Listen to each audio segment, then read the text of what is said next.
el título, Quijote Límite, es un poco críptico en el sentido de que la palabra límite tiene siempre unas connotaciones diferentes, pero que Fernando Rielo le da un valor específico a la palabra límite y es donde adquiere la relevancia de lo que vamos a hablar respecto del Quijote y en otros campos, pero ahora concretamente en la teoría del Quijote, ¿no?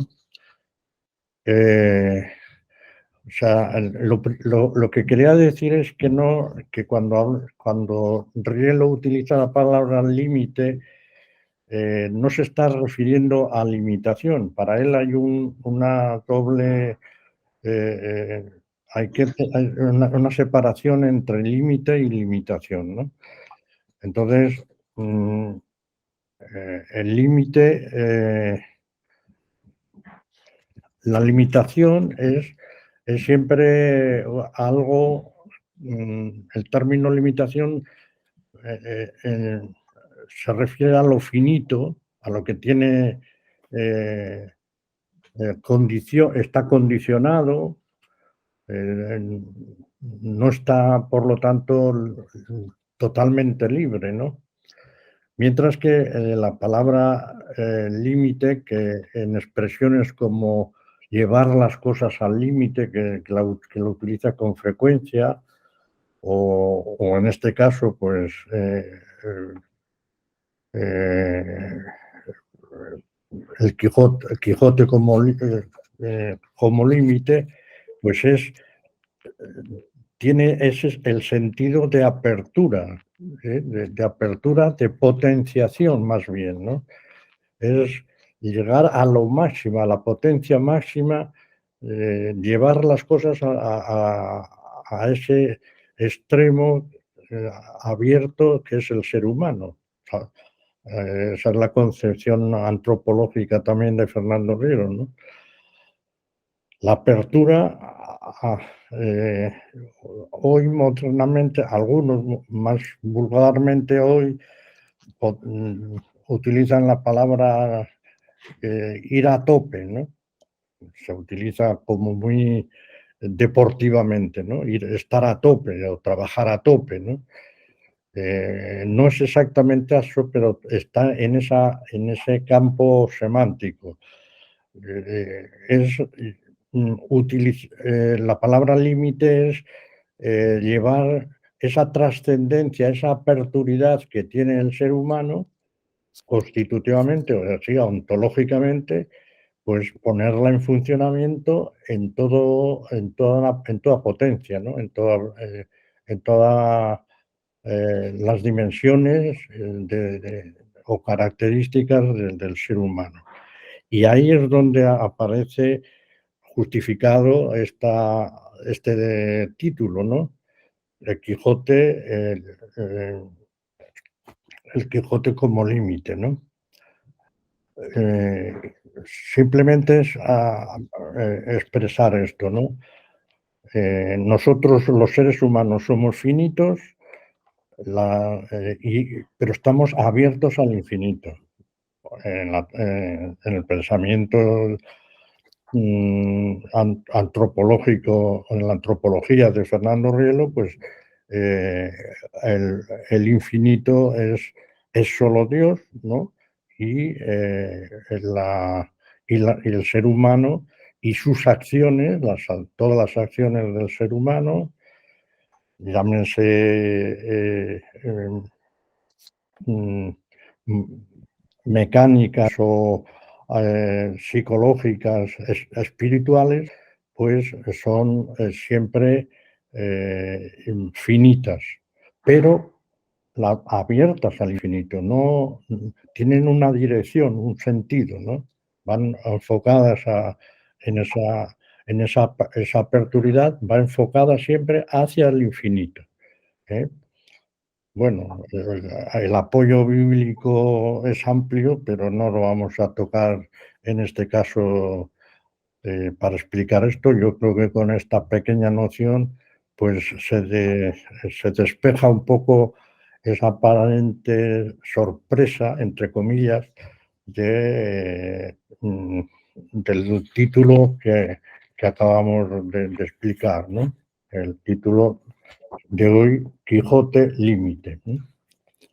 Bueno, pues de los puntos que hemos dicho que está dividida esta conferencia, por cierto, una conferencia que, dicho, la voy a ubicar en la vida de Fernando Rielo.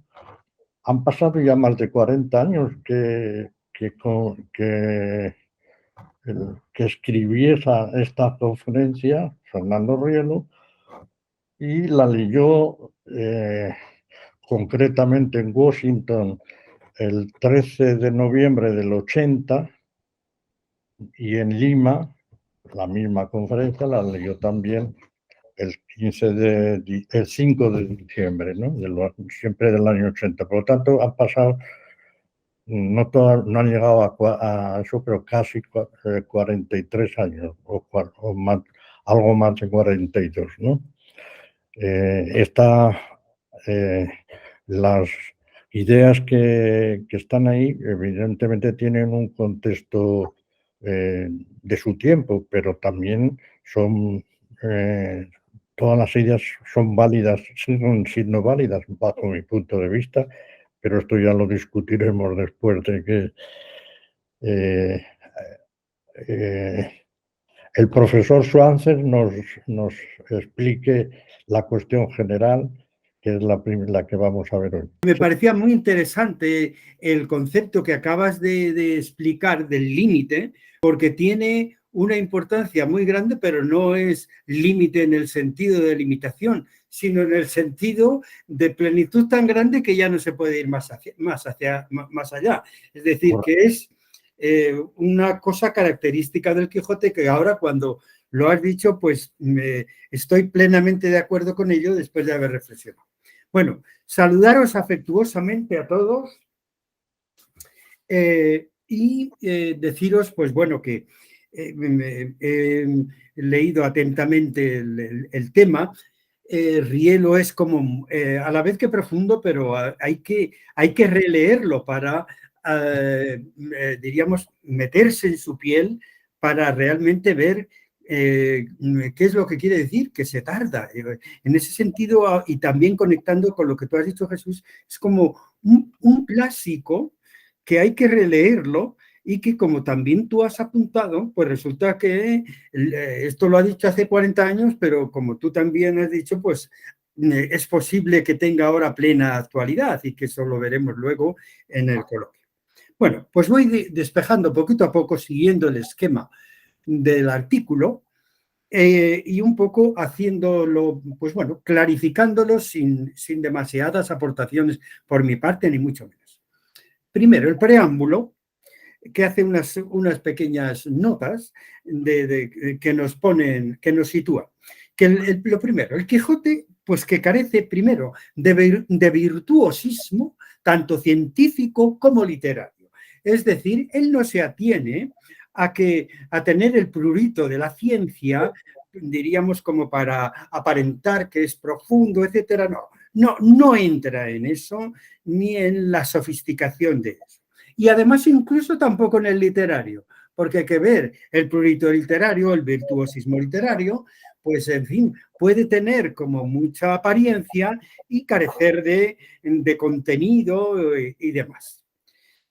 Para Rielo, dice él, como una expresión íntima suya, pero que también da pauta de por dónde va, que el Quijote, y desde luego nuestras sesiones de dedicación a él nos lo han demostrado largo y tendido, pues que es la pátina de su alma, es decir, es esa especie de pozo que durante su vida el Quijote ha dejado en su alma y que se enorgullece mucho de ello porque forma parte casi, como diríamos, de su ser.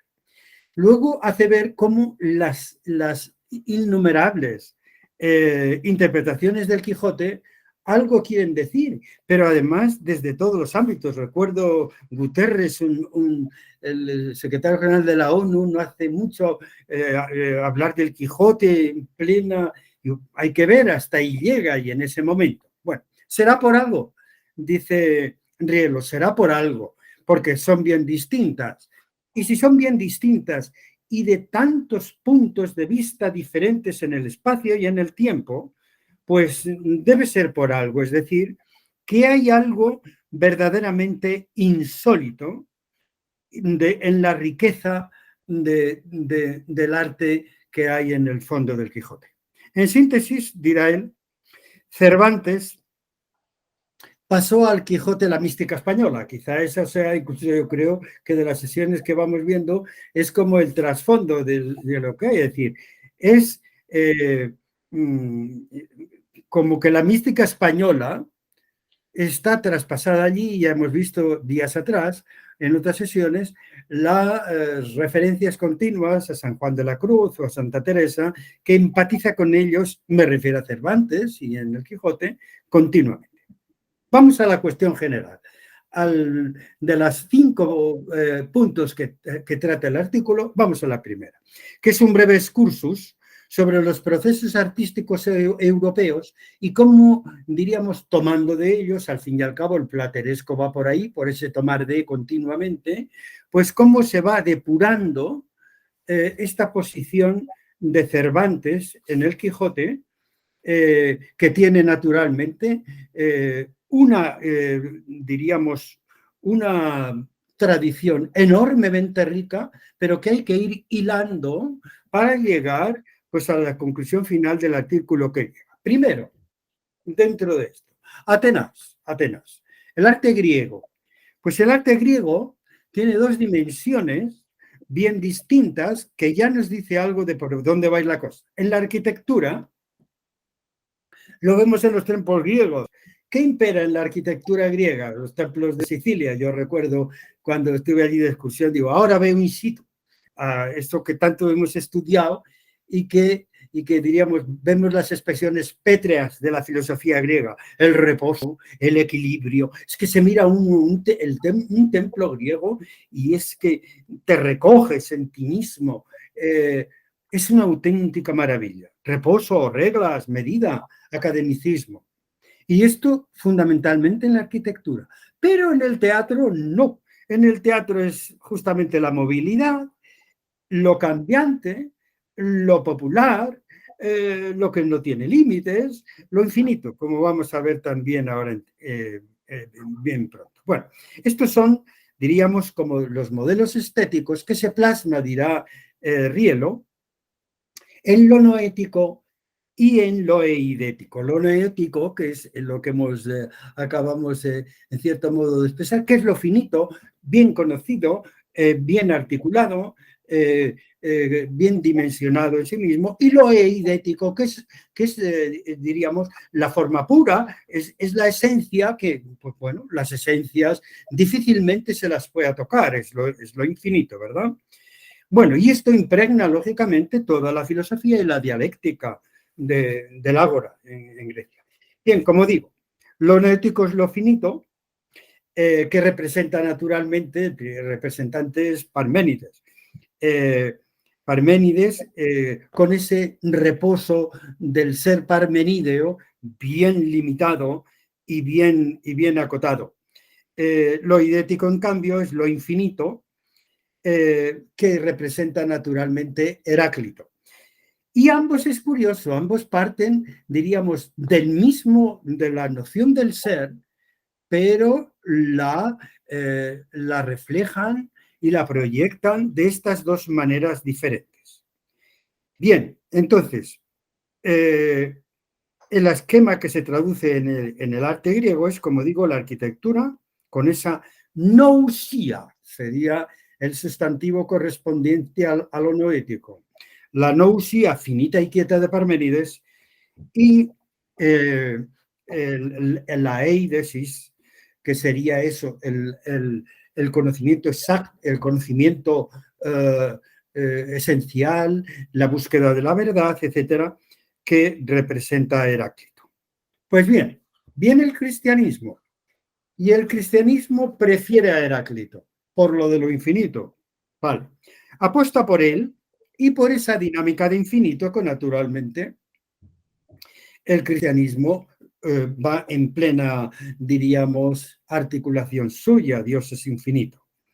Y estará en todas las artes cristianas, pero de forma, diríamos, especial dentro del cristianismo, está en el barroco. El barroco es eso, lo infinito, lo que no tiene límites, la pasión que lo llevan. Además, el barroco es, dirá una y otra vez Rielo, el barroco es la pasión de las grandes masas, de los grandes movimientos de masa, y que termina en lo pintoresco. Claro, en el barroco, ese recargo del barroco que lo hace tan pintoresco, pero en el fondo viene de esa infinitud de la que hablamos.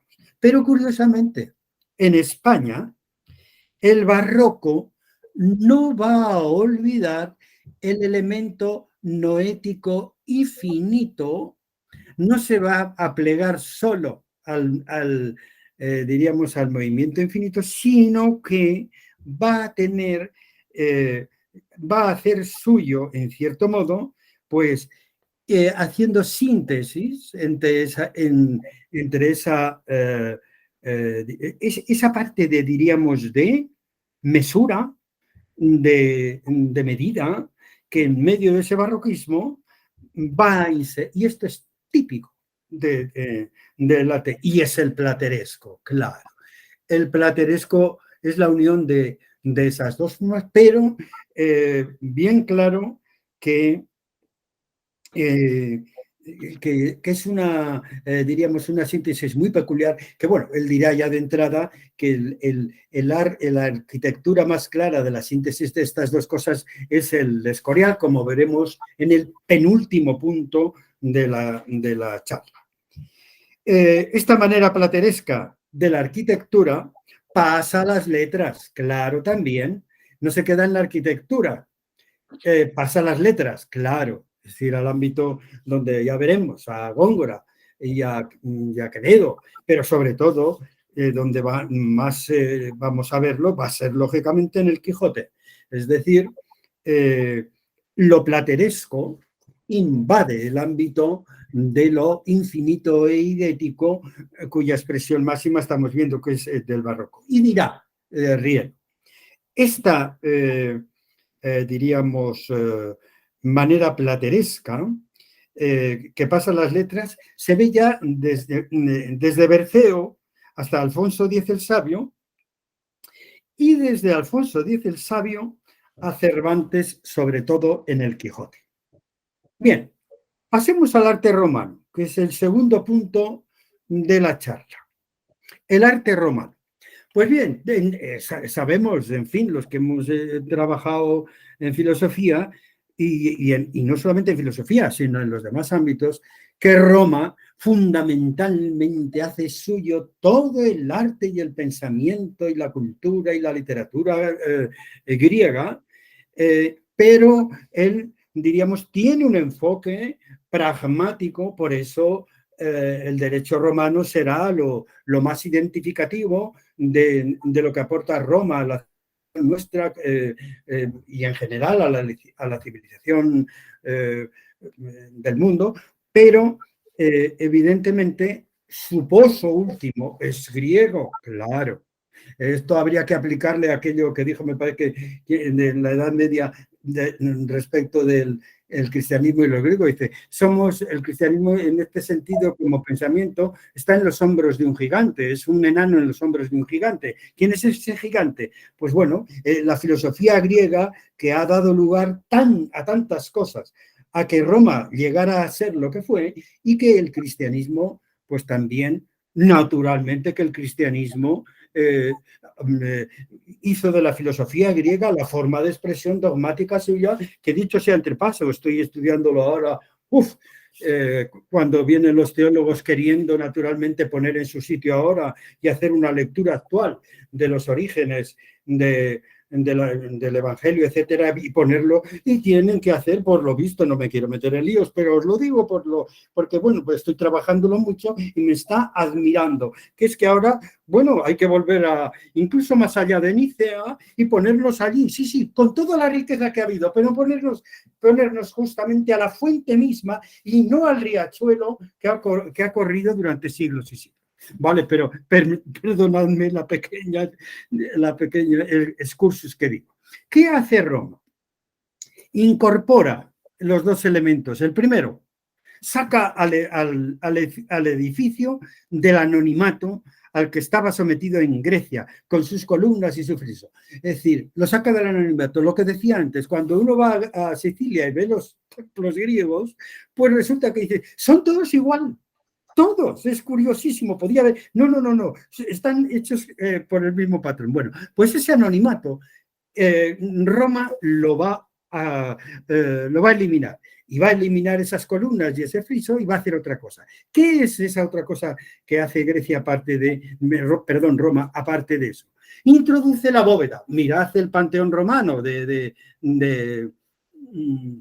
en Roma, claro, que esa bóveda, que por cierto, en alguna otra parte he oído hablar, me he quedado helado, no sé por qué, pero he tenido ocasión de lo que significaba esa bóveda y ese templo, el Panteón romano, que es una obra, vamos, única en la humanidad, incluso desde el punto de vista de la ingeniería. Bueno, vale, pero nosotros aquí intentamos llevar el agua a nuestro molino, que es cómo eso accede al plateresco al final. Bueno, es la culminación natural del edificio, ¿vale?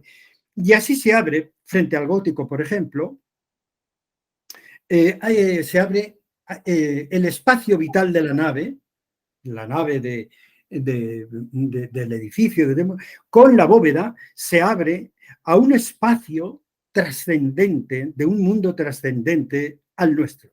Es decir, esa bóveda significa una invitación a la contemplación de un mundo trascendente al nuestro. Y curiosamente, el barroco se atiene a este elemento romano de la contemplación de la bóveda como, diríamos, invitación, lo que digo, a esa contemplación trascendente esencial, como luego veremos en el cristianismo. Y las columnas griegas, pues o bien se ponen en el pórtico de adorno o se ponen en el interior, pero no ocupan el lugar que ocuparon en la arquitectura griega. Lo más importante, dice Riedo, no hago más que comentar, lo más importante de la arquitectura romana, ¿cuál es? El concepto de fortaleza en sus edificaciones. Es importante esto. Miremos el acueducto romano de Segovia. ¿Pero qué es eso? ¿Pero cómo es posible? ¡Qué fortaleza! ¡Qué fortaleza! Las calzadas romanas, las casas romanas, cuando se descubrió a Pompeya y Herculano, las casas se mantuvieron después del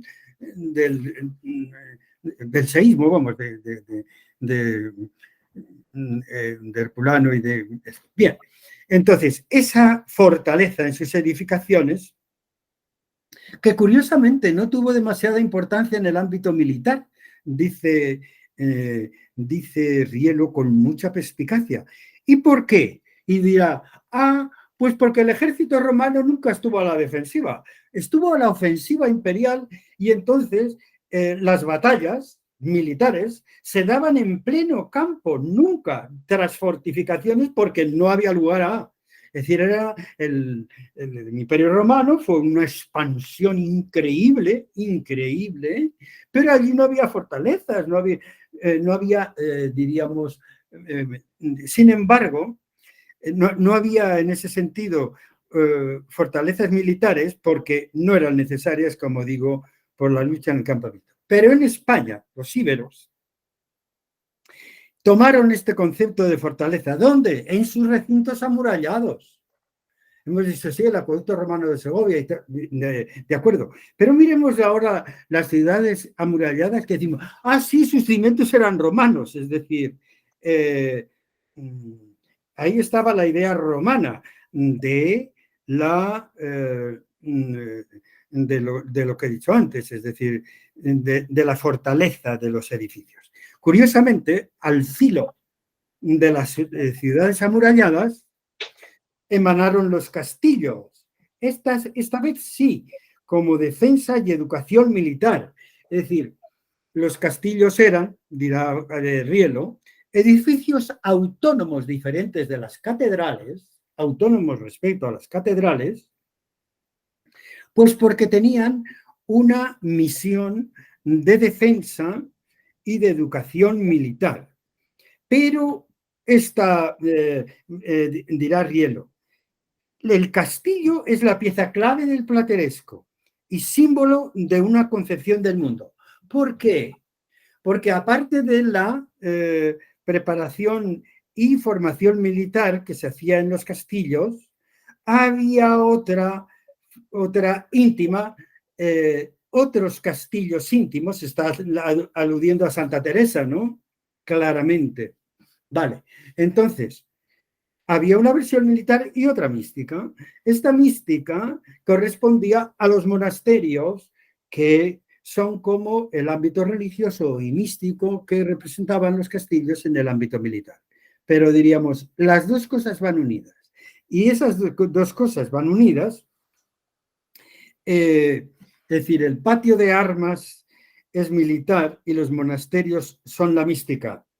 Entonces, Don Quijote aparece aquí como un guerrero a campo abierto, igual que los romanos, pero no es hombre de castillo, dirá Rielo, pero no es hombre de castillo a la manera de los señores feudales, que su castillo era una especie diríamos, de edificio suyo para su gozo y tal. No tenía...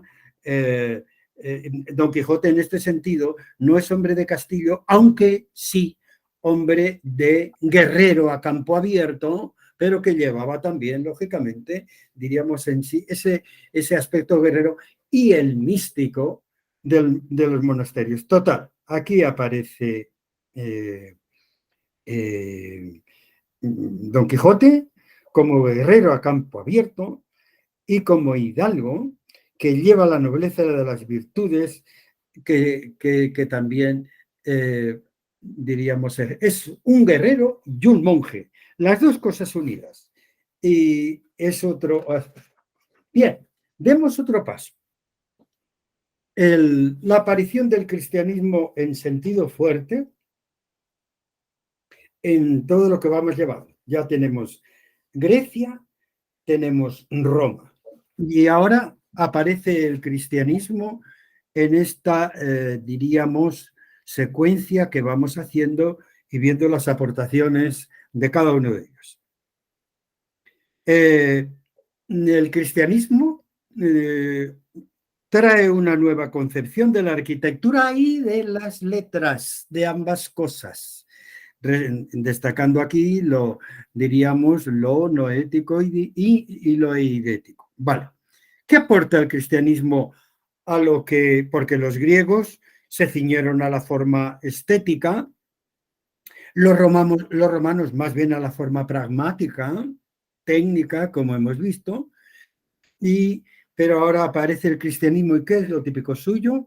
El sentimiento romántico impregnado. Pues no es un sentimiento romántico, diríamos, en el sentido primario de la palabra, no, un sentimiento romántico, es decir, como explosivo y universal, pero atizado por el fuego del amor cristiano.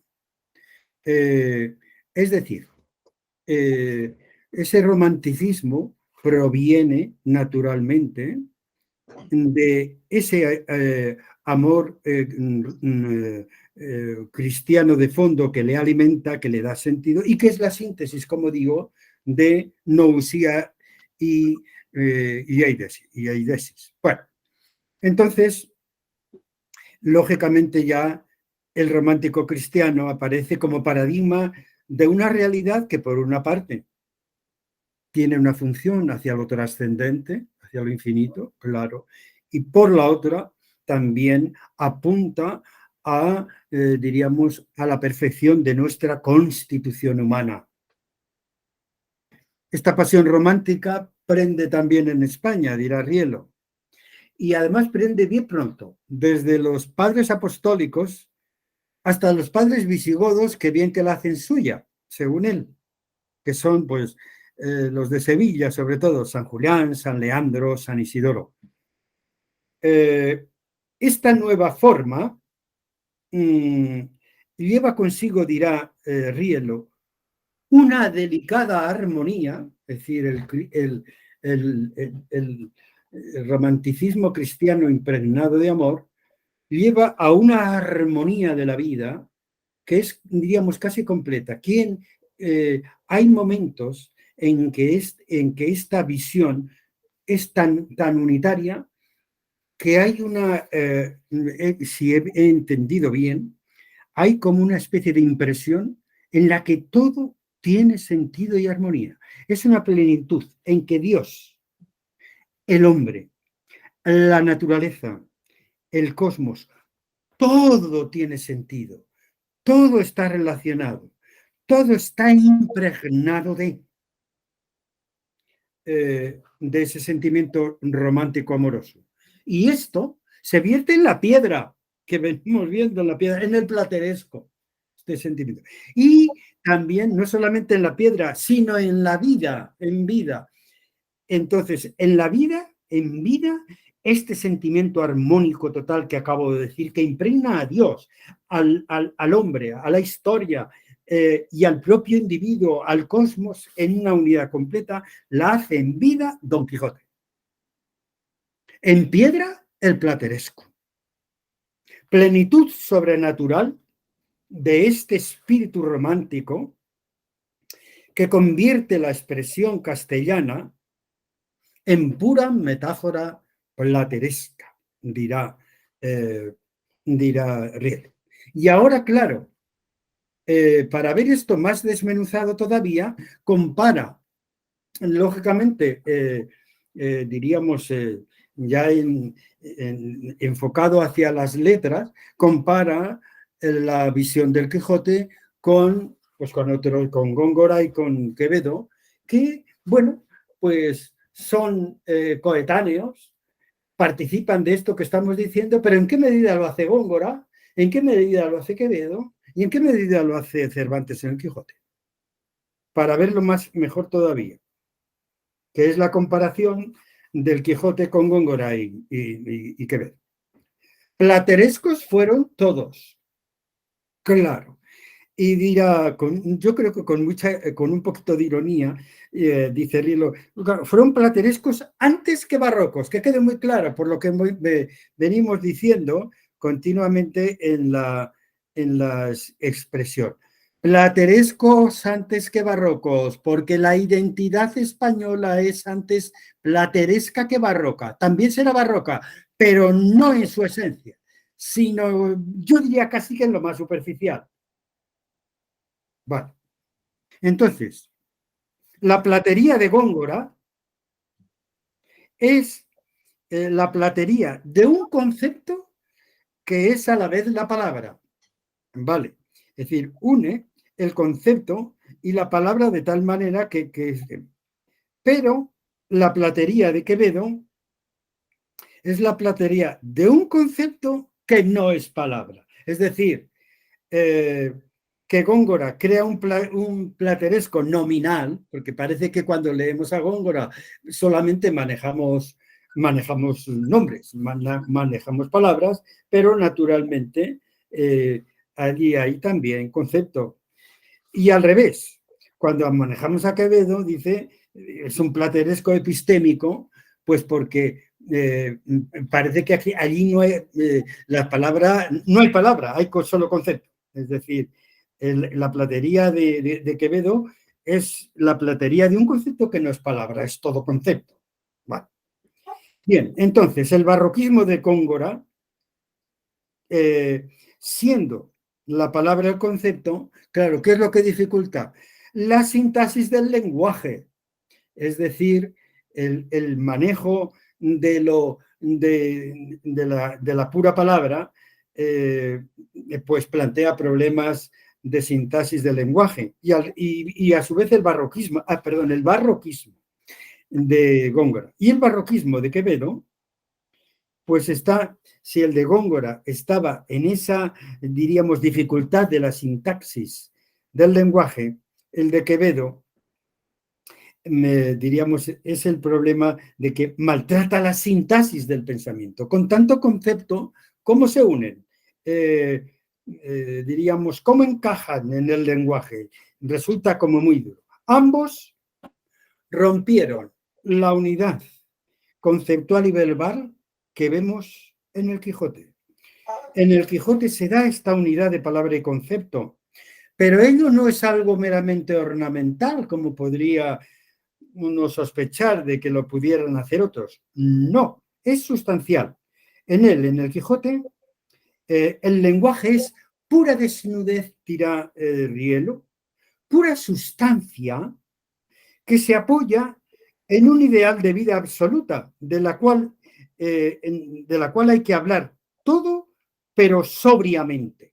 Es decir, el Quijote une palabra y concepto, pero los une de tal manera que no le da ningún relieve, diríamos, especial a cada uno de ellos, sino que están impregnados de la pura sustancia que quieren transmitir y desnudez, que a su vez, diríamos, emanan de esa visión absoluta de la que estamos hablando, de ese ideal de vida que está atizando una vez más, ese ideal de vida que está atizando detrás de este lenguaje en el Quijote, eso, la pasión de la justicia, que sí, ya nos ha dicho Rielo en otras ocasiones, la pasión de la justicia animada por el amor, claro. Y eso está debajo de ese lenguaje que en este caso es sobrio y muy desnudo porque llega a lo sustancial y a lo último. De ahí que dirá él, resultado, pues que es un misterio clarividente, un misterio del lenguaje clarividente que da lugar, pues eso, a ese lenguaje abierto a las más amplias habilidades expresivas, justo lo contrario de Góngora y Quevedo. Es decir, no necesita hacer ampulosidades de ningún tipo, le basta la sencillez y la sustancia de lo que quiere transmitir para dar al lenguaje esa unidad de concepto y palabra. Más bien, dirá Rielo, el lenguaje se repliega en una especie de hermenéutica sustancial, como acabamos de decir, de hermenéutica sustancial, en que, diríamos, dice él con una expresión preciosa, esa hermenéutica sustancial, más bien, diríamos, las palabras y los conceptos son su sepulcro, no su manifestación. O sea, verdaderamente sublime. Vamos al cuarto punto. Bien, el cuarto punto tiene dos cosas un poco diferentes que, bueno, pues yo creo que no tienen demasiada relación entre sí.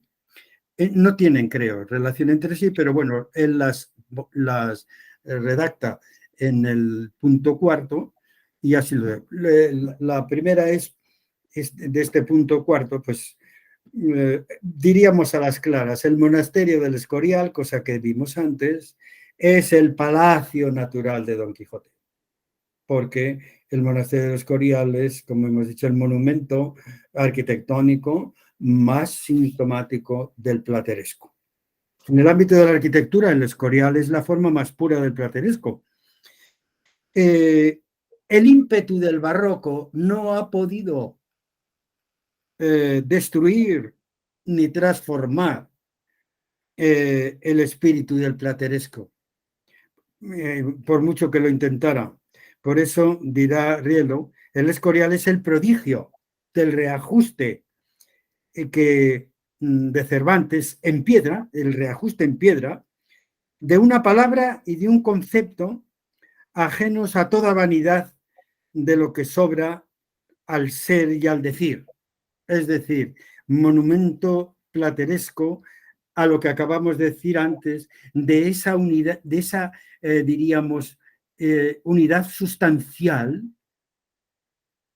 más allá en expresión mínima, pero esta vez expresado en piedra. Lo que hemos dicho antes es justamente expresado en piedra sería el Escorial. El Escorial es el palacio natural de Don Quijote. Y quizá también sea su sepulcro, dice Drielo.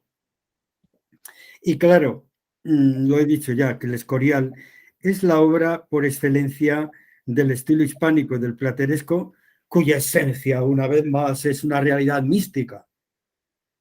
Y una realidad mística, pues, con todo lo que se supone, pues, diríamos, como expresada en la sobriedad y en la desnudez del estilo herreriano del Escorial.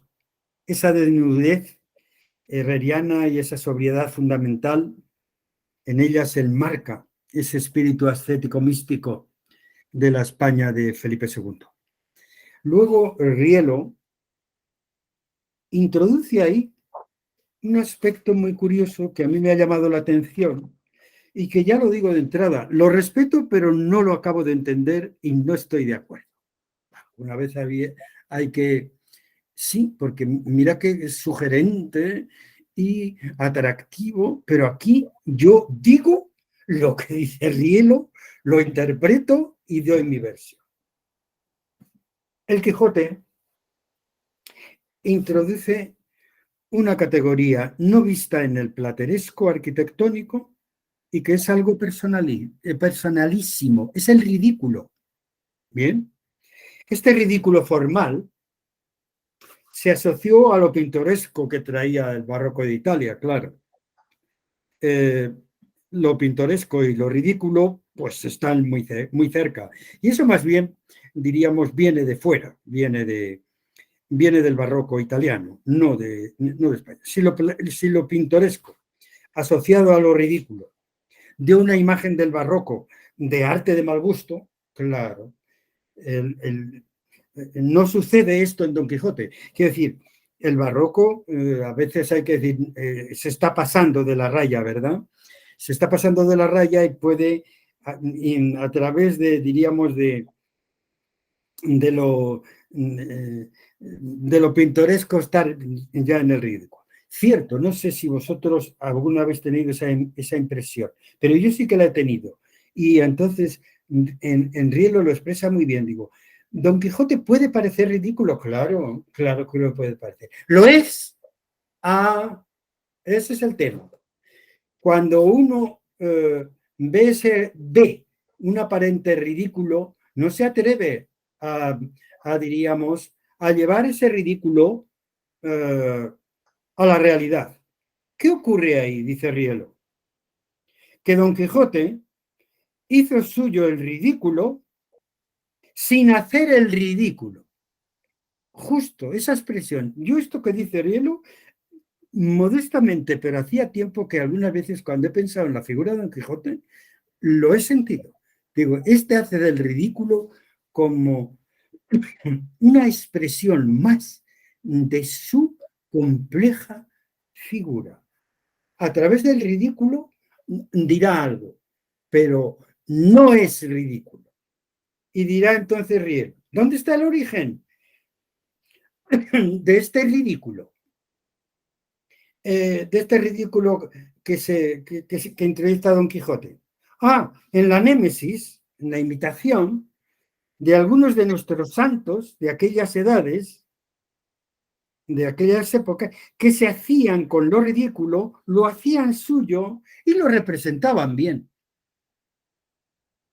Curiosamente, aquí, a diferencia de otras, Rielo no cita a ningún santo. Me hubiera gustado que lo hubiera citado para yo, diríamos, cotejar, pero lo dice aquí, en definitiva, Don Quijote hace suyo lo que otros han hecho y él lo hace no desde, diríamos, desde la santidad, sino desde la laicidad.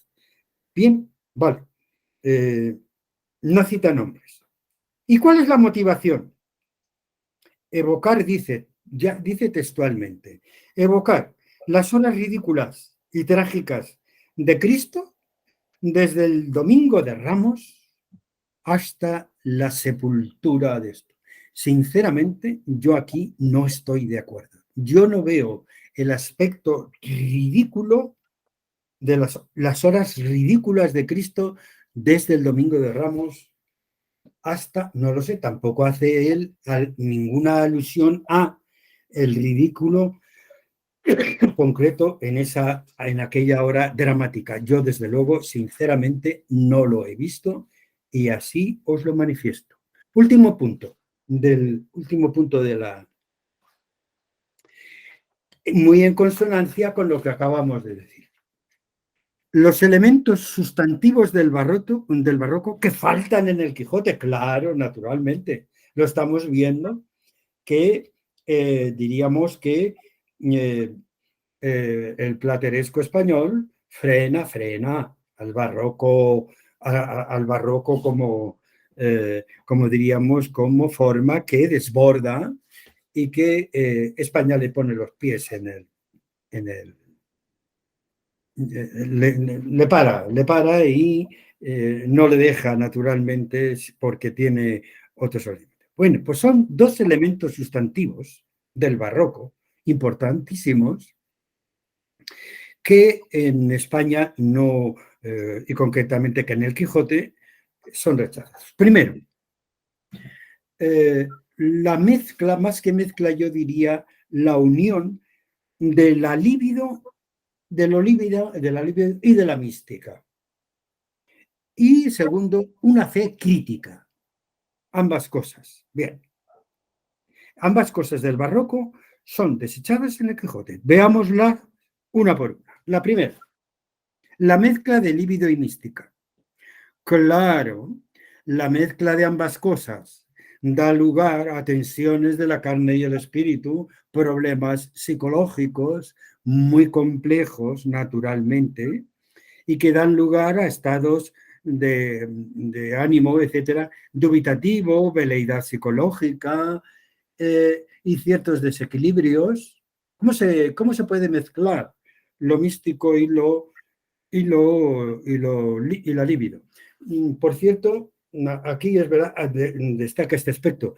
Yo aquí me permitiría, luego en el coloquio, si queréis lo hablamos, pero yo aquí tendría que hacer alguna objeción a esto que dice Riel. Segundo, esto lo ve muy claro y además lo apuesta, dice, pero ¿no veis a su amante Dulcinea que es una, pues es una mística, es una mujer depurada, mística, y además lo dice con una intencionalidad que me ha hecho mucha gracia, pero a la vez dice, lejos de la agresión freudiana, porque claro, este binomio de libido y mística unidos, imaginaos vosotros puestos a la mirada de Freud. No digo nada, pero solamente lo dejo insinuado. Y Rielo, naturalmente, conocedor de todo ello, deja esa pincelada bien clarita ahí para quien quipotes capere capiat. Vale. No obstante, yo le haría alguna apreciación aquí a Rielo. Segundo, la fe crítica. Claro, diríamos, aquí España siempre se ha...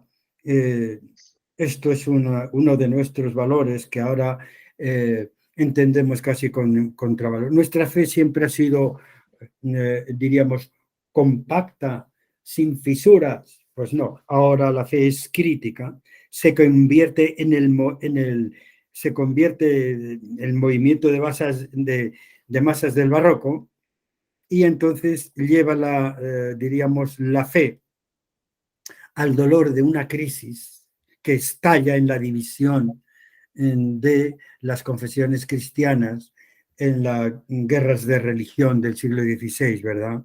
Esa fe crítica, diríamos que es el origen de de la división entre el protestantismo, etcétera, y tal. ¿Dónde estaría?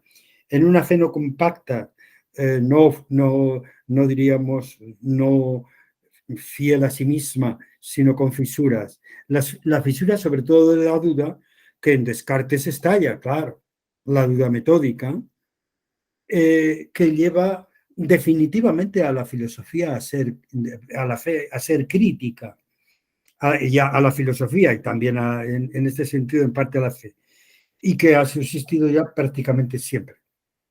Bien, Don Quijote es el superviviente en este campo que estamos trazando, por lo que hemos dicho antes, que es un alma lejos de la pasión insana, místico, inocente, su alma que mira al infinito, distraído, sencillo, que no tiene, diríamos, otra pasión que lo que hemos venido ir repitiendo, más que el ejercicio de la justicia impregnada del amor que decimos una y otra vez.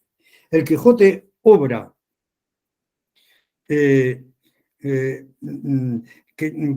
da, por así decir, da al plateresco la forma, el marco fundamental de su estilo y lo lleva a la depuración literaria límite que decías tú antes, Jesús. Es decir, no es una depuración en el sentido de limitación, no, es justamente ahora esa depuración que lleva como al núcleo, al límite de lo que ya casi ni se puede decir, sino solo sentir y decir lo que es un misterio vivido. Y en ese sentido el Quijote ha llegado al límite, sí, al límite de lo expresable, como hemos dicho hace un momento. Esto es, y otro rasgo de la contrapartida del barroco. Claro, en el barroco es todo colosal. ¿Al servicio de qué? Bueno, al servicio de lo pintoresco, de lo diríamos, de lo ilimitado, etc. Pues lo colosal en el Quijote, qué bonito es esto, es referido a lo sencillo, a lo delicado y a lo íntimo. Ahí sí que es colosal. En otras dimensiones, no. En esta, sí. No se va por las ramas. El barroco logra lo colosal, pero solo por un imponente movimiento de masas. Vale. Otros escritores del siglo de oro imitaron naturalmente, en parte, a lo que, bueno, pues es el bautismo hispánico del barroco, que es todo lo que hemos descrito. Y finalmente termina Rielo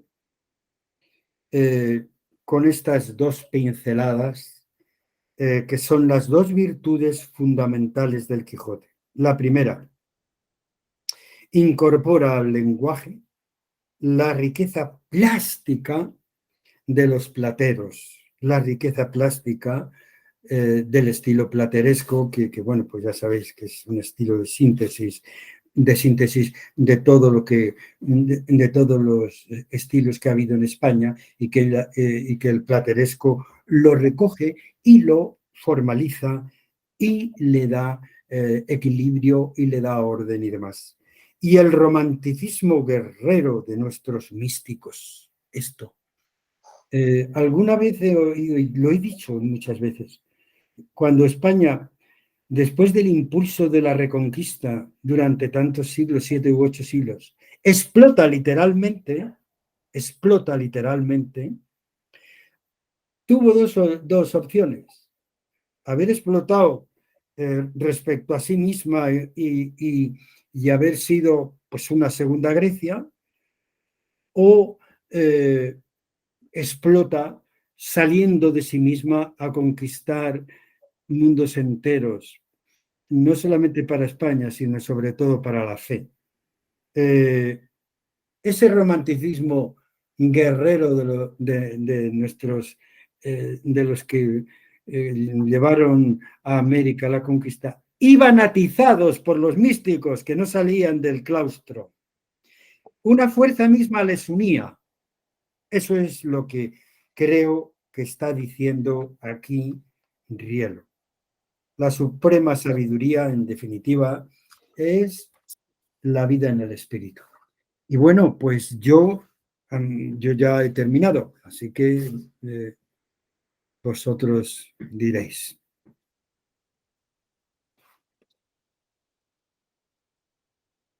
Abre el micro. Jesús, abre el micro. Muchas gracias, Manuel, que ha sido magnífica tu exposición y además muy sugerente. Y también ha habido un poco de disparidad, porque eso es bueno, que entre la dialéctica también en este seminario, ¿no? Así que abrimos paso tenemos media hora, tenemos casi, menos un minuto, para quien quiera comentar cualquier cosa sobre el texto y sobre todo pues, también lo que ha dicho Manuel. Y también en segundo lugar, pues si quiere entrar, si se quiere eh, mm, precisar alguna cosa en torno a lo que a lo que no está de acuerdo o a lo que ha expresado que no está de acuerdo con Rielo, pues también se puede hacer, por supuesto. Así que necesitamos que empiece algún valiente. Ahí está Eduardo. Hola, muy buenas. Vamos a ver. Adelante. Yo, a ver, un comentario personal. Sí. Es que cuando yo me sumé a este seminario llevabais un tiempo leyendo la teoría del Quijote y la verdad es que había momentos en que, pues bueno, me ha pillado un poco con el pie cambiado. O sea, había cosas que yo me perdía. La verdad es que el pasaje de hoy me ha parecido precioso. O sea, de todo lo que hemos leído de la teoría del Quijote, o sea, a mí es lo que me ha parecido más clarividente, ¿no?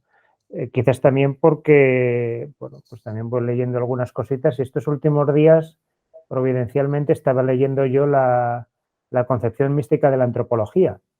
Sí. Y precisamente estaba leyendo, bueno, esos pasajes que creo que tú has citado al principio cuando yo me he incorporado, porque precisamente en torno a las páginas 51, 52 es cuando habla Fernando Rielo del límite, de que lo finito y lo infinito se hacen presentes en mí, que la distinción que hace Rielo entre el límite formal como limitación y el límite trascendental como potencialidad y que somos finitos abiertos a lo infinito. Pero eso la verdad es que me pareció interesantísimo. Y me ha venido también a la cabeza pues una cosa que escribía Josep María Esquirol, el filósofo catalán, en su última obra, Humano más humano, en la cual, vamos a ver, él, frente a la posición de Nietzsche, que digamos que aborrecía la vulnerabilidad humana y que de alguna manera Esquirol la vuelve a ver en los movimientos transhumanistas que se dan ahora, pero Esquirol precisamente defiende cómo la vulnerabilidad de lo humano, la debilidad, ese límite, o sea, no es simplemente eso, un límite, sino que puede ser también, o sea, una puerta, una ventana, ¿vale? Que nos abre hacia algo más, ¿no? De hecho, Esquirol en su obra, en esta obra, dedica un capítulo a hablar de la contingencia y él dice, bueno, cuando hablamos de contingencia normalmente decimos que lo contingente es lo que se opone a lo necesario y lo contingente sería lo que es pero podría no ser. Y entonces Esquirol hace la siguiente reflexión diciendo, bueno, pero es que precisamente lo contingente no tiene que tener simplemente ese sentido negativo, sino que podría ser algo muy positivo. O sea, no es lo que es y podría no ser, sino que precisamente es lo que no es, pero tiene la capacidad de ser, o sea, tiene esa posibilidad. Aquello que ya es completo, aquello que ya está acabado, pues ya no puede ser más, ¿no? En cambio, aquello que tiene una limitación en el sentido de potencialidad, tiene una capacidad para ser más. Y precisamente Skinner lo ve en la vulnerabilidad humana, es decir, la debilidad humana precisamente encierra una enorme riqueza, ¿no? Es decir, nuestras limitaciones no son muros, sino que al contrario, son ventanas que nos abren, ¿no? Que nos abren hacia afuera. Y bueno, ligándolo a lo que dice Riolo, pues yo diría que es eso, que nuestra debilidad nos abre a lo infinito, ¿eh? Y bueno, pues es lo que yo quería comentar esa tarde. La verdad es que me ha parecido un texto precioso y muy clarificador. Gracias. Sí, no, es simplemente una nota, y es que esto es una conferencia, ¿no? La diferencia entre las conferencias y la parte sistemática está expresada en el libro, ¿no? Incluso en el índice, ¿no? Se ve con claridad cuál es la parte sistemática de la teoría y del Quijote y cuáles son unas conferencias que tienen mucho que ver con eso, pero claro, en espacio y en tiempo son más condensadas y en ese sentido más sugerentes también. Sí, claro, entiendo que tendría que ser también más, él trataría de ser más divulgativo en ese sentido, claro. Sí, ¿no? Pero la verdad es que es un texto muy agradecido este. Muy Gracias, bien. Eduardo. A ti. Jesús, ¿me permites? Adelante. Es que me han... No se oye. No se oye. Que le tenía. Me parece precioso eso que has dicho y yo aportaría algo naturalmente apostando por eso que dices, incluso con otros personajes, pero veo que también, y es que efectivamente cuando Nietzsche, al que has citado, diríamos que viene cuando ya ha hecho crisis realmente la razón occidental, que se creía en posesión de la verdad, la odiosa razón, eso se hunde, Nietzsche lo ve, pero da la alternativa. ¿Qué alternativa da? A la razón van muchas, el racionalismo, el vitalismo, etc. Pues Nietzsche da el superhombre. ¿Qué es el superhombre al fin y al cabo? Claro, Dios ha desaparecido de escena, pues entonces estirar al hombre todo lo que se pueda, diríamos hasta llegar al superhombre, digo. Esto es algo, una barbaridad, y ahora contrasto, en fin, yo lo digo por lo que voy yo, que he trabajado a un oriental durante 13 años, lo que dice Krishnamurti es exactamente lo que tú acabas de decir. Somos esencialmente vulnerables y es esencial admitirlo para el desarrollo de nuestro ser. Es decir, lo lógico sería poner muros ante los dardos que nos vienen de la realidad. ¿Por qué? Porque somos en el fondo débiles y construimos alrededor nuestro muros de separación para que no nos hieran, pero esos muros no nos dejan crecer. Entonces, esos muros hay que derruirlos y tenemos que estar abiertos y abrir nuestra vulnerabilidad, como tú muy bien dices. Y esa vulnerabilidad me ha encantado. Es decir, es una ventana abierta. El día que nosotros queramos, como a veces pensamos, llegar, hemos terminado, no puede ser. Estamos en continuo movimiento de perfección y esa es nuestra constitución y ese es nuestro verdadero, por una parte, pues diríamos, estamos abiertos al dolor como algo esencial porque no estamos hechos y recibimos como dardos de esa realidad. Pero por otra, esa es la manera que tenemos de hacernos, no hay otra, porque estamos abiertos a la infinitud. El problema es cuando queremos aprehender esa infinitud donde sea lo que sea. Y este pensador oriental, sin tener un concepto personal de Dios, dirá, pero es que el individuo cuando se abre y es consciente de su propia vulnerabilidad, deja el camino abierto a la sabiduría con mayúscula, el misterio, el amor y un largo etcétera, que nos trascienden. Pero cuando, diríamos, dejamos esa debilidad bien conscientes delante nuestro, se abre el camino a la inteligencia con mayúscula. Inteligencia que no es solo de entender, es inteligencia. Esto es una otra forma de denominar lo supremo sin personalizarlo, porque ellos no admiten un Dios personal, pero clarísimo lo trascendente. Y lo que pasa es que con esta trascendencia, la muerte no tiene ese carácter trágico que tienen nosotros, y que entonces van a, diríamos, como, a una unión con ese absoluto, con ese trascendente que se manifiesta de tantas maneras en los valores últimos que no se dan aquí, pero que tenemos, como tú muy bien has dicho antes, la puerta abierta para que entren, y es admitir la vulnerabilidad y dejar a nuestro yo un poquito apartado. Digo al yo, no a la dignidad de nuestro ser humano, que es distinto. Pero me he ido un poco por las ramas, disculpad.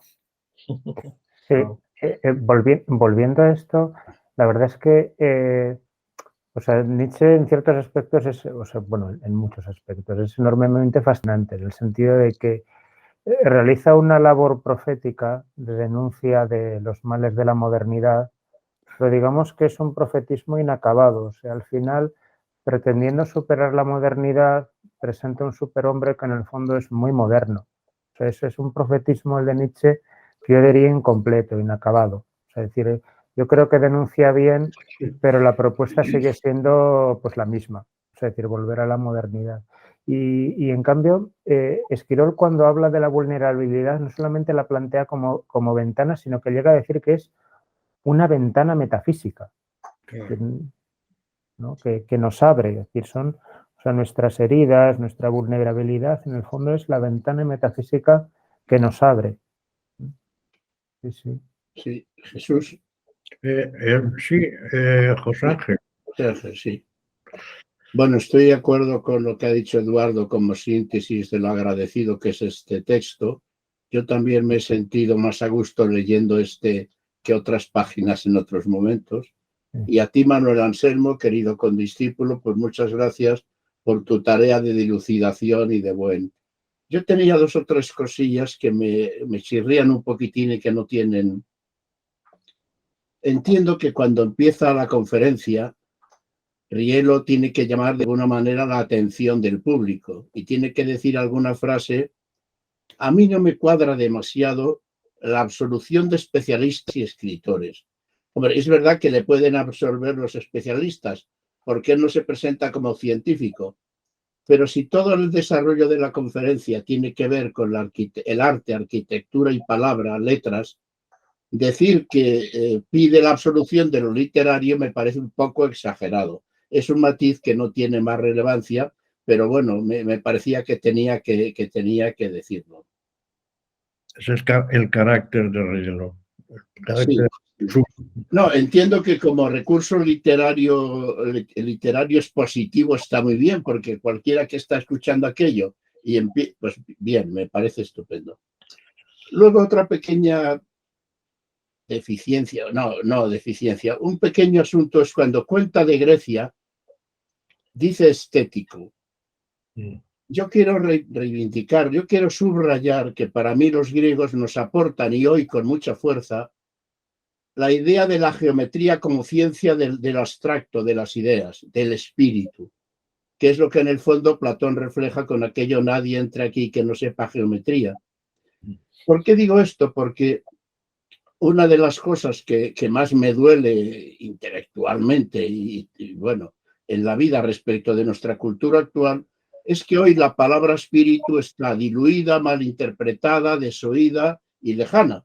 Cuando una vez piensa desde la parroquia en la que estoy, ha llegado un párroco nuevo a mi parroquia que ha revolucionado el asunto. ¿Cómo conseguir o cómo hacer que la sociedad acerque más a lo religioso? Uno piensa, yo pienso, ¿cómo se va a acercar a lo religioso? Si lo religioso es una manera de vivencia del espíritu que hoy está a X kilómetros de distancia del espíritu, entre comillas, que gobierna nuestra sociedad. Quiere decir que yo noto un déficit muy fuerte de espiritualización, no solo en el sentido religioso, que también, por supuesto, sino en el sentido básicamente antropológico. ¿Dónde está tu espíritu? Y si hoy le preguntamos a nuestra cultura, a nuestros jóvenes que están mirando las pantallas, ¿qué espíritu te está transmitiendo aquello? Pues probablemente saldríamos, no sé si medio corriendo, pero a lo mejor un poco espantados. Con esto no quiero decir que no crea que cada tiempo futuro es mejor, pero hay veces que uno lo puede poner en duda. Respecto del término ridículo, yo estoy de acuerdo con, gracias Manuel por el atrevimiento que has tenido, atrevimiento entre comillas, a manifestar, eso está muy bien. No, efectivamente, también ese punto me llama la atención, porque vengo últimamente cayendo en la cuenta, tarde, pero nunca es tarde si la dicha es buena, de que hay dos elementos lingüísticos que frenan la posibilidad de cambio. Y es una, esto es utópico, cuando hablas con alguien, esto es utópico, punto y aparte, apague y vámonos porque no hay nada que hacer. Y otra, no hagas el ridículo. Claro, no hagas el ridículo es la manera dominante psicoculturalmente de decirte quédate donde estás y no hagas nada por lo que deberías hacerlo. Entonces, bueno, a mí me parece que Don Quijote hace el ridículo y aquí Manuel, yo creo que esta interpretación que hace de los días de Cristo, del Domingo de Ramos a la sepultura, es verdad que él no hace el ridículo desde el punto de vista de estar con él, pero desde el punto de vista del romano y del pueblo judío, Jesucristo está haciendo el más absoluto ridículo. Bueno, perdón que lo diga así con un poco de esto. Correcto. Y la última cosilla que tiene que ver con Nietzsche y Krishnamurti y que últimamente Eduardo lo ha matizado en el sentido que yo quería aportar. Yo me he hecho nietzscheano, salvando las distancias, a partir de que me encontré en la voluntad de poder la siguiente sentencia. La inteligencia ha sido un instrumento al servicio de los instintos. Siempre ha sido así, nunca es libre. Para mí esa frase me concreta lo que hemos echado en falta esta tarde. Es verdad que somos vulnerables, pero ¿en qué sentido somos vulnerables y qué es lo que hay que trabajar para superar inicialmente? Terminaremos en Dios, pero inicialmente esa vulnerabilidad. A mi modo de ver, en tomar conciencia de que lo primero que tengo que hacer es, en esos tensores de nuestra existencia compleja, lo espiritual y lo instintivo, lo natural, lo mecánico, es poner al instinto al servicio, valga la expresión, de la inteligencia, o hacer que la inteligencia, el espíritu, lo que tenemos de superior como humanos, domine sobre lo otro. Porque ¿cuál es la historia? ¿Qué es lo que interpreta Nietzsche? ¿Cuál es la historia de Europa que él podía comentar? Los Miserables de Víctor Hugo. Pues es la historia de una sociedad que se ha construido sobre la fuerza de un instinto que además es racional o que es mejorable o superable, no, mejorable no, que es potenciable, pero potenciable en la razón de ser del instinto. Y el instinto ya sabemos lo que es, alimentarse y reproducirse y sus añadidos psicoculturales, poder, dominio, control, etcétera, etcétera. Yo creo, o yo opino, o pienso, que un elemento educativo fundamental que habría que hacer mucho más es educarnos, a mí me gusta decir el siguiente lema, en la potenciación y elevación de la conciencia. Porque mientras no potenciemos y elevemos la conciencia, seguirá siendo la inteligencia un instrumento al servicio de los instintos. Y esto es utópico, pues yo creo que no lo es, pero habrá que ponerse manos a la obra y hacer el ridículo. Bueno, disculpadme. Gracias. Por alguna razón, el libro es Teoría del Quijote, su mística hispánica, ¿no? ¿Qué quiere decir eso para mi entender? Pues que partimos de una realidad explicada a lo largo del texto y quizá pues esa parte es un poco árida, como se ha dicho aquí, ¿no? Pero la realidad es que efectivamente el carácter hispánico era universalmente místico, más que ascético, ¿no? Y esa mística es lo que dice Riello, pasa a las artes, pasa a todo tipo de obra humana o acción humana, ¿no? O sea,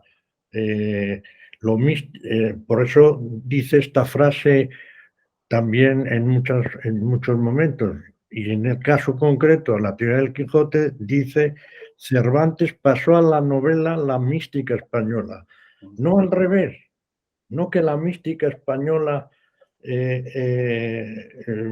potenció perdón, no que la novela,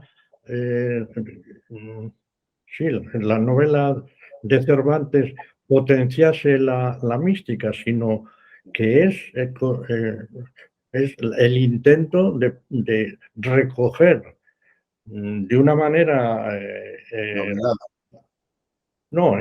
estética, valga la palabra, ahí, perfectamente estética, recogerlo para una realidad diferenciada como es la mística. La mística como motor, por lo tanto, de todo lo demás, ¿no?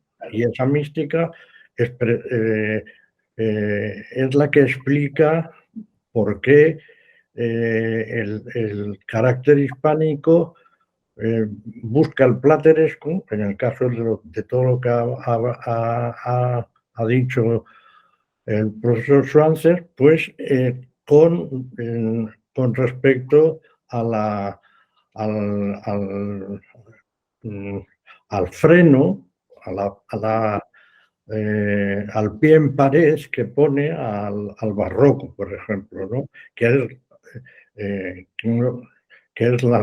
son las masas, ¿no? Ya. Y mientras que la mística siempre es personal, individual, pero individual no en el sentido de uno, sino en el sentido de cada uno. Ya. De cada uno, no de uno, sino de cada uno, como colectividad, ¿no? Gracias. Muy interesante lo que has dicho. No. A ver, ¿quién quiere más intervenir? Si hay opiniones mayores. Yo no tengo una respuesta, Manuel, sobre lo de Cristo, pero que dices la frase esa, ¿no? Ahora mismo no la tengo, tendría que meditarlo más tranquilamente, ¿no? Pero sí recojo esa nota que ya la acaba de decir José Ángel, y es que la he pensado justo cuando estabas hablando, de que efectivamente el ridículo no es que Cristo hiciera el ridículo él voluntariamente o por iniciativa suya, ¿no? Sino que es al revés, son los demás los que creen que este es el loco, el visionario, el utópico, todos los calificativos que ya se han usado aquí, ¿no? Y en ese sentido aparece como ridículo, ¿no? Pero bueno, eso es parte son los golpes que te da la vida, ¿no? Y Cristo no solo tuvo golpes en este sentido moral, sino que tuvo un montón de golpes hasta físicos que le llevaron a derramar la sangre, ¿no? Y en ese sentido es ridículo, claro. Aparece como desprotegido totalmente, ¿no? Bueno, pues yo solamente es eso, pero la respuesta exacta todavía no la la respuesta exacta para mí no la tengo ahora mismo, ¿no? Pero la elaboraré y en la próxima a ver si nos acordamos de ese rasgo, porque seguiremos con la conferencia esta, ¿no? Que tiene muchas cosas importantes en los capítulos, sobre todo al final, ¿no? La parte formal ya de la cuestión formal, ¿no?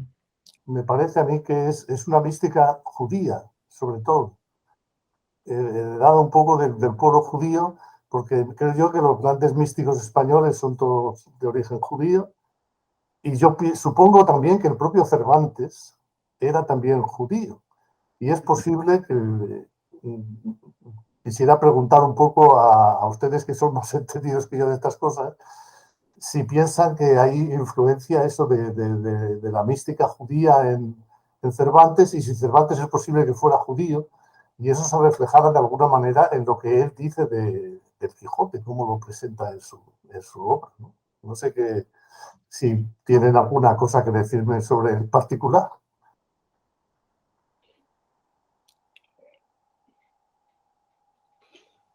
No, solo no, que efectivamente Cervantes parece ser, ya hasta donde yo sé, que no sé mucho de esto, era judío, y que entonces es lógico, tiene cierta razón, o tiene cierto sentido pensar o creer o ver que está influido por las raíces de su cultura.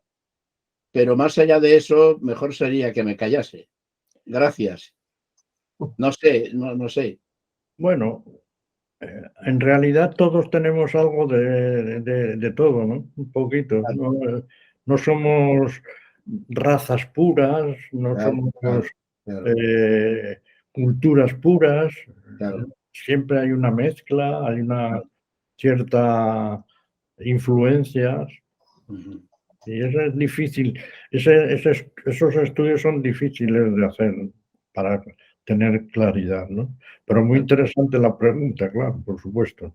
Haciendo constar que el hecho de que pensemos o opinemos o estemos dándole vueltas a si era judío o no, a mí personalmente no me produce ningún planteamiento crítico negativo, sino una realidad que, si es así, pues se aceptaría extraordinariamente bien, porque además aportan cosas interesantes al mundo religioso cristiano. No se puede olvidar que el cristianismo está, bueno, esto Eduardo y ustedes lo podrán opinar mejor que yo, pues tiene mucho de trasfondo de cultura, de mensaje, de estilo judío, ¿no? Pues el origen judío de Cervantes no es en absoluto negativo, no lo veo en ese sentido, sino si nos podía ayudar a interpretar su pensamiento. Claro. A interpretar mejor el pensamiento de Cervantes si partimos de esa base, porque yo estoy convencido de que el pueblo judío tiene algo muy especial, a lo largo de toda su historia, y eso de alguna manera se tiene que reflejar en los judíos, aunque sean descendientes de judíos, ¿no? Pero eso a mí me parece que puede ayudarnos a entender su pensamiento, ¿no? Y si me permite preguntar una cosa a Manuel, habló en un momento de la fe crítica, y quisiera, si es posible, que me aclarara qué quiere decir con eso. O sea, una fe crítica, ¿qué entiende cuando habló de una fe crítica, ¿no? Porque parece que la fe un poco es como distinta de la filosofía en ese sentido, ¿no? La filosofía es crítica, evidentemente, pero claro, parece que la fe ya no tanto, ¿no? Aunque parece que San Pablo habla en un momento de que conviene que nuestra fe sea de alguna manera racional, una cosa así, pero bueno, si don Manuel puede darme un par de ideas sobre lo que quería decir cuando habló de la fe crítica. Manuel. Sí. No, quizá yo ahí... tenemos 2 minutos, Manuel. Vale. No, respondiendo a eso, entiendo que me parece muy bien la pregunta. Es decir, la fe es evidente que se cuestiona mucho más cuando la conciencia, diríamos, se ha hecho tan autónoma en su crecimiento y que por consiguiente yo en esto creo, yo echaría la mano a Kierkegaard, a quien he trabajado mucho y a quien quiero muchísimo, porque esto lo trabajó muy mucho. Es decir, la fe, naturalmente, que no está reñida a la razón, sino todo lo contrario, tienen que trabajar juntas. Pero dirá Kierkegaard, llegará un momento en el que la fe le diga a la inteligencia: párate aquí, yo tengo que dar un salto en el que no me puedes acompañar, por mucho que lo pretendas. Hasta aquí podemos discutir, podemos tal, pero diríamos el paso, el salto, dirá él, a la fe es algo, no solamente diríamos personalísimo, porque es la relación de un yo a un tú, sino en una dimensión en que está la persona entera. Es decir, la fe en ese sentido supone como un compromiso cuyo alcance la razón no puede ni debe juzgar. Es decir, yo me comprometo con una persona, por ejemplo, sin saber lo que va a ocurrir. Pero bueno, entonces, eso es irracional, eso va contra la razón. Comprometerse, si tú no puedes saber si esa persona a la que te unes, cómo te va a salir, qué es, y sin embargo es legítimo. Y no solamente legítimo, sino con Dios, en cierto modo, sería casi necesario, pero está ahí como una opción. Entonces, quiero decir que la fe en otros momentos de la historia ha sido más sencilla, pero ahora es, como decía mi amigo José Ángel, más compleja. El hombre ha crecido y hace bien en crecer. Y la fe no tiene nada que objetar, sino todo lo contrario, a que el hombre sea todo, porque Dios mismo quiere que el hombre sea lo más autónomo y que dialogue de tú a tú con él.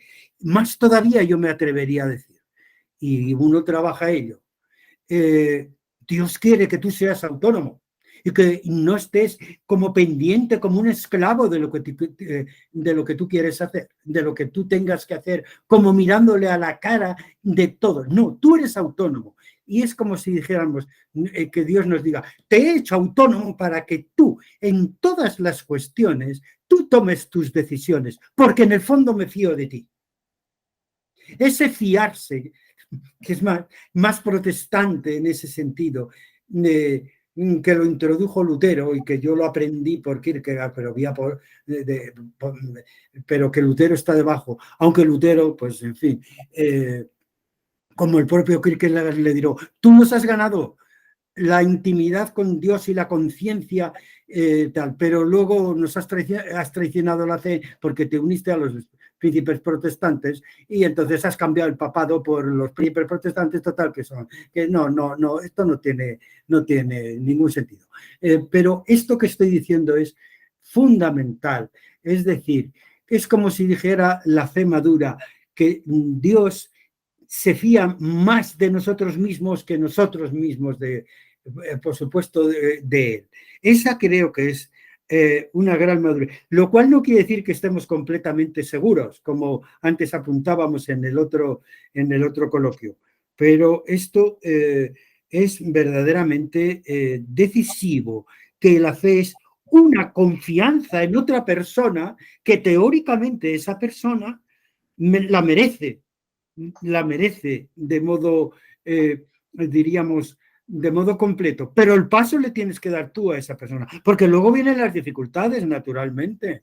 La objeción, diríamos, es el dolor en el mundo, el dolor en nosotros, el dolor en todo eso. ¿Cómo se compagina eso con esa, diríamos, fe en Dios? ¿Cómo se compagina? Claro, ese es el tema, es decir, Dios está debajo pero invisible, a Dios nadie le ha visto, pero Él está ahí y diríamos como potenciándonos a nosotros y como, vuelvo a repetir, como fiándose de nosotros de manera completa. Y creo que la mística también va por ahí. A mí me encantó de Rielo